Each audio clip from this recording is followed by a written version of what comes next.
વહાલા ખ્રિસ્તમાં વિશ્વાસ રાખતા સ્વજનો, આજના શુભ સંદેશમાં ઈસુ પોતાના શિષ્યોને સમજાવે છે કે જ્યારે આપણે પ્રભુનો સ્વીકાર કરીશું ત્યારે પ્રભુ આપણો સ્વીકાર કરશે.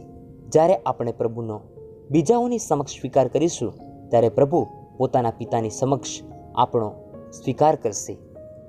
જે કોઈ પ્રભુની નિંદા કરશે તેને તેનું પરિણામ મળશે.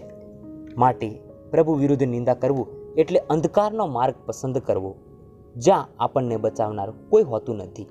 પ્રભુએ આપણને પવિત્ર આત્માની ભેટ આપી છે, જે હંમેશા આપણી સાથે જ રહે છે, આપણું રક્ષણ કરે છે, આપણને માર્ગદર્શન પૂરું પાડે છે. માટે પ્રભુ કહે છે તેમ, જે કોઈ પવિત્ર આત્માની વિરુદ્ધ બોલશે તેને માફ કરવામાં આવશે નહીં. અર્થાત પવિત્ર આત્માની હાજરી વગર આપણું જીવન વ્યર્થ છે. પ્રાર્થના કરીએ કે પ્રભુ આપણને પવિત્ર આત્મામાં વધારે વિશ્વાસ રાખતા શીખવાડે. સંત લુકના શુભ સંદેશમાંથી પાઠ 12મો અધ્યાય કડી 8 થી 12. પવિત્ર આત્મા શું બોલવું તે તમને તે ઘડીએ શીખવશે.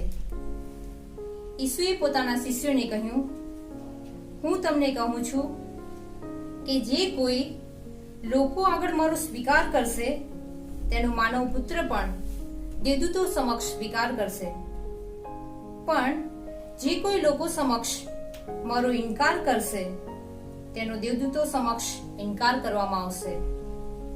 જે કોઈ માનવ પુત્રની વિરુદ્ધ કશું બોલશે તેને માફ થશે, પણ જે કોઈ પવિત્ર આત્માની નિંદા કરશે તેને માફ નહીં થાય.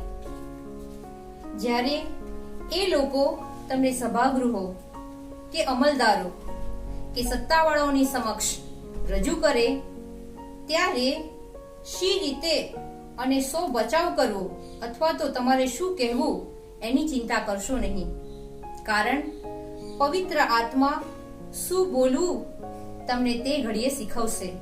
આ પ્રભુની વાણી છે, તે આપનો આધાર છે.